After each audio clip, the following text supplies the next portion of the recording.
ሰላም ጤና ይስጥልኝ የተወደዳችሁ የሰለዳ ሚዲያ አድማጭ ተመልካቾቻችን እንዴት ቆያችሁ? ለዕለቱ መራርጠን ወደ እናንተ ለማድረስ ያዘጋጀናቸው አዳዲስ ትኩስና ወቅታዊ መረጃዎችን ይዘን ቀርበናል። መረጃዎቻችን እየተከታተላችሁ እስከ ፕሮግራማችን ፍጻሜ ከኛ ጋር እንድትቆዩ ከወዲሁ በታላቅ አክብሮት ጋብዛለሁኝ። ትምት በህጋዊው የቦርድ አባላት እንዲመራ የፌዴራል ጠቅላይ ፍርድ ቤት ውሳኔ ሰጠ።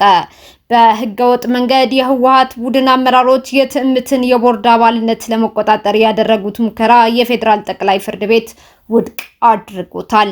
የትምት ህጋዊ ቦርድ የሆነው በቴዎድሮስ ሀጎስ የሚመራው የቦርድ አባል በህወሓት ቡድን በተመረጡ ህገወጥ አካላት ላይ ክስ ያቀረበ ሲሆን በትግራይ ክልል ፍትህ ቢሮ ህገወጥ ቡድኑ እንዲታገድ የተወሰነው ውሳኔ እንዳለ እንዲቀጥል የፌዴራል ጠቅላይ ፍርድ ቤት ውሳኔውን ሰጥቷል።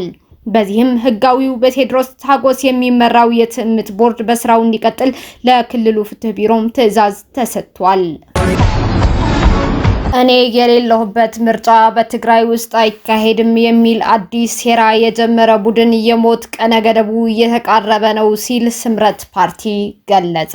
ስምረት ፓርቲ ይህ መግለጫ የሰጠው የማዕከላዊ ኮሚቴው የመጀመሪያው መደበኛ ስብሰባ ካጠናቀቀ በኋላ ነው። ፓርቲው በትግራይ ላሉ ታጣቂዎች ጸረ ህዝብ የሆነው የህወሓት ቡድንና የጦር አበጋዞቻቸው ከሻዕቢያ ጋር ጽምዶ በመፍጠር ዳግም ወደ ጦርነት ሊያስገቡ እንደሆነ ግልጽ ነው ሲል መልእክቱን ለታጣቂዎቹ አስተላልፏል። ፓርቲው አክሎም ታጣቂዎች በሻዕቢያ መንግስት የሚነዱት የእነዚህ ኋላ ቀር መሪዎችና በሙስና እንዲሁም በኔትወርክ ውስጥ የተሳተፉት ሁሉ አጃቢ ከመሆን ተላቀው የህዝቡ ትግል ዋና የለውጥ ማርሽ ቀያሪ እንዲሆኑም ጥሪ አቅርበዋል። ፓርቲው በመጨረሻ እኔ የሌለሁበት ምርጫ በትግራይ ውስጥ አይካሄድም የሚል አዲስ ሴራ የጀመረ ቡድን የሞት ቀነ ገደቡ እየተቃረበ ስለሆነ የትግራይ ህዝብ ህልውናና ሰላምን ለማስፈን የሚታገሉ ሁሉም ኃይሎች በሙሉ ራሳቸውን ተናበው ተደራጅተው ሚናቸው እንዲወጡም ጥሪውን አቅርበዋል። የአንበሶች ምድር በህንድና በተለያዩ ዓለም አቀፍ መገናኛ ብዙሃን የተዘገበ ቃል ነው። ኢንዲያን ቱዴይ፣ ኤንዲቲቪ፣ ሂንዱ ታይምስ፣ ኒውስ ኤክስ እና በርካታ የህንድ መገናኛ ብዙሃን እንዲሁም ዘ ኢኮኖሚክ ታይምስ የመሳሰሉ የተለያዩ ዓለም አቀፍ መገናኛ ብዙሃን ስለ ህንዱ ጠቅላይ ሚኒስተር ናሬንድራ ሞዲ የኢትዮጵያ ጉብኝትና የሁለቱ ፓርላማዎች የጋራ ስብሰባ ላይ ያደረጉትን ንግግር በተመለከተ ሰፊ ዘገባ ሰርተዋል። አንዳንዶችም የጠቅላይ ሚኒስተሩን ንግግር በቀጥታም አስተላልፈዋል። ከዘገባዎቹ መካከልም ጠቅላይ ሚኒስተር ናሬንድራ ሞዲ ለኢትዮጵያ ፓርላማ የጋራ ጉባኤ ያደረጉት ንግግር ታሪካዊ መሆኑን ያነሱ ሲሆን በህንድና በኢትዮጵያ መካከል ያለውን ጥልቅ ባህላዊና ታሪካዊ ትስስር አጽንኦት ሰጥተዋል። ኢትዮጵያን የአንበሶች ምድር ሲሉ የገለጹት ጠቅላይ ሚኒስተር ሞዲ ይህንን ከትውልድ ግዛታቸው ጉጃራት ጋር በማመሳሰል ልክ እንደ ቤቴ ይሰማኛል ማለታቸውን ሚሊዮኖች የሚከታተሏቸው የህንድ መገናኛ ብዙሃን አስነብበዋል። በተጨማሪም ጠቅላይ ሚኒስተሩ ሳይንስ የሰው ልጆችን ጥንታዊ ድካዎች በኢትዮጵያ ውስጥ እንዳገኘ መግለጻቸውም ዘገባዎቹ ጠቅሰዋል። ዓለም ስለ ሉሲ ወይም ድንቅነሽ ሲናገር እያወራ ያለው ስለ ቅሪተ አካል ብቻ ሳይሆን ስለ ሁላችንም መነሻ ነው ማለታቸውን በርካታ የህንድ መገናኛ ብዙሃን ዘግበዋል። ይህ መነሻ ደግሞ በአዲስ አበባም ሆነ በህንድ ለምንኖር ለሁላችንም የጋራ ነው። በህንዱ ቫሱዳይቫ ኩቱምባካም እንላለን። ትርጉሙም ዓለም አንድ ቤተሰብ ናት ማለት ነው። ይህ አባባል ከፖለቲካ ከድንበሮችና ከልዩነቶች ባሻገር የጋራ መነሻ እንዳለን ያስታውሰናል። መነሻችን አንድ ከሆነ እጣ ፈንታችንም የጋራ መሆን አለበት ብለዋል የህንዱ ጠቅላይ ሚኒስተር። ጠቅላይ ሚኒስትሩ በኢትዮጵያ ባደረጉት ጉብኝት ልክ እንደ ቤታቸው እንደተሰማቸው ገልጸው ለዚህ አፍሪካዊ ሀገር ፓርላማ ንግግር ማድረግ ትልቅ ክብር የሚሰጠው አጋጣሚ ሲሉም ገልጸውታል። በጥንት ዘመን በአዶሊስና በርበራ በህንድ ውቅያኖስ ሁለቱ ሀገራት 15,000 ሐሰተኛ የብር ኖቶችን ለመሸጥ ሲንቀሳቀሱ የነበሩ ግለሰቦች በቁጥጥር ስር ዋሉ።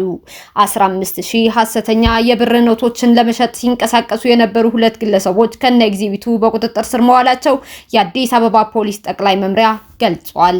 ተከሳሾቹ የወንጀል ድርጊቱን የፈጸሙት በልደታ ክፍለ ከተማ ወረዳ 7 ልዩ ቦታው አሰብ ሆቴል አካባቢ ነው። ናታኒም ፍጹም የተባለው ግለሰብ ከግብረ አበሩ ሚኪያስ ዳባ ጋር በመሆን ምንጩ ያልታወቀ 15000 ሐሰተኛ የብር ኖቶችን በ8000 ትክክለኛ የኢትዮጵያ ብር ለመሸጥ ሲንቀሳቀሱ ህብረተሰቡ ለፖሊስ በሰጠው ጥቆማ ፖሊስ ተጠርጣሪዎችን በቁጥጥር ስር ሊያውላቸው ችሏል። ፖሊስ ግለሰቦቹን በቁጥጥር ስር አውሎ ባደረገው የአካል ፍተሻም ከኪሳቸው 75 ባለ 200 ሐሰተኛ ብር በአጠቃላይ 15000 የኢትዮጵያ ሐሰተኛ የብር ኖት ባደረገው ፍተሻ መያዙን የልደታ ክፍለ ከተማ ፖሊስ መምሪያ ገልጿል። ግለሰቦቹ በቁጥጥር ስር ውለው ምርመራው የቀጠለ መሆኑን የገለጸው የልደታ ክፍለ ከተማ ፖሊስ መምሪያ ሐሰተኛ የብር ኖት በህብረተሰቡ ላይ የሚያደርሰው ኢኮኖሚያዊ ቀውስ በመረዳት ፖሊስ መሰል የወንጀል ድርጊት ለመከላከል በሚያደርገው ጥረት ውስጥ ህብረተሰቡ የበኩሉን አስተዋጽኦ እንዲያበረክት ጥሪ ማቅረቡን የአዲስ አበባ ፖሊስ ጠቅላይ መምሪያ በላከው መረጃ አስታውቋል። በምስራቃዊ ዲሞክራቲክ ሪፐብሊክ ኮንጎ የሚንቀሳቀሰው አማጺ ቡድን መሪ በአሜሪካ ጥያቄ መሰረት ተዋጊዎቹ ቁልፍ የሆነችውን ኡቬራ ከተማን ለቀው እንደሚወጡ ገለጹ። ኮሎኔል ናንጋ ይህንን ያሉት የአሜሪካ የውጭ ጉዳይ ሚኒስተር ማርክ ሩቢዮ ኡቬራ በአማጺያኑ መያዟ የሰላም ስምምነትን የሚጥስ እንደሆነና ለፕሬዝዳንት ዶናልድ ትራምፕ የተገባውን ቃል ለማስጠበቅ አሜሪካ እርምጃ ልትወስድ እንደምትችል ከገለጹ ከቀናት በኋላ ነው። የአማጺያኑ መሪ ናንጋም እምነት ለመፍጠር በሚል ተዋጊዎቻቸው ከከተማዋ ለቀው እንደሚወጡ ገልጸዋል። አሜሪካ ሩዋንዳ አማጺያኑን በመደገፍ ትከሳለች። ሩዋንዳ ግን ክሱን ያስተባበለች ቢሆንም ፕሬዝዳንቷ ፖል ካጋሜ ከዲሞክራቲክ ኮንጎ አቻቸው ፌሊክስ ቲሼስኬዲ ጋር በታህሳስ ወር መጀመሪያ ላይ በትራምፕ አደራዳሪነት የሰላም ስምምነት መፈራረማቸው ይታወሳል። አማጺያኑ በዚህ ሰላም ስምምነቱ ላይ ባይፈርሙም ጎን ለጎን የአሜሪካ ጋር በሆነችውና ከሩዋንዳ ጋር ጠንካራ ግንኙነት ባላት ኳታር አማካኝነት በተካሄደ የሰላም ስምምነት ሂደት ላይ ተሳትፈዋል። የዲሞክራቲክ ኮንጎ ጦር ደግሞ በጎረቤት ሀገሯ ብሩንዲ ወታደሮች የሚደገፍ ሲሆን ኤም23 ከብሩንዲ ዋና ከተማ ቡጃምቡራ 27 ኪሎ ሜትር ርቀት የምትገኘው ኡቬራ ከተማን መቆጣጠሩን ለመንግስት ጦር ትልቅ ውድቀት ሆኗል። ኤም23 በአሜሪካ ጥያቄ መሰረት ተዋጊዎቹ ከተማዋን ለቀው እንደሚወጡ ናጋን በሰጠው መግለጫ ላይ ጠቅሷል። ጨምረው ውሳኔው በኳታር አደራዳሪነት የተካሄደው የሰላም ሂደት ስኬታማ እንዲሆን የተወሰደ የመጨረሻው ጥረት እንደሆነም አማጺ ቡድኑ መሪ ገልጿል።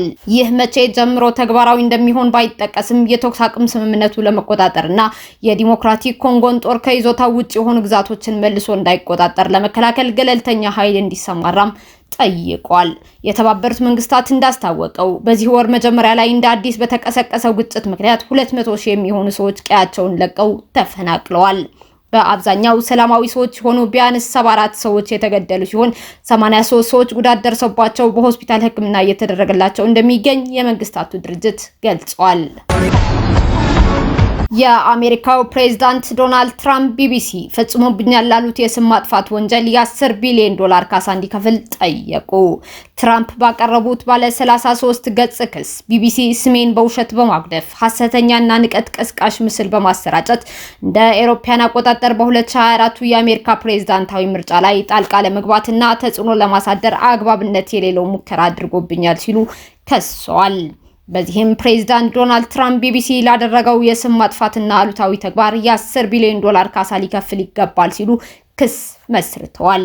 ክሱ የቀረበው ቢቢሲ እንደ አውሮፓውያን አቆጣጠር በጥር 6 2021 ከተሰማው የፕሬዝዳንት ትራምፕ ንግግር ላይ የተቀነጫጨቡ ክፍሎችን አጣምሮ በመጠቀም አሳሳች ዘገባ አቅርቧል በሚል ነው። ቢቢሲ ንግግራቸውን ቆርጦ ያቀረበበት መንገድ በተመለከተ ይቅርታ ጠይቆ የነበረ ቢሆንም ትራምፕ ይቅርታ ብቻ በቂ አይደለም በማለት ክስ እንደሚመሰርቱም ዝተው ነበረ።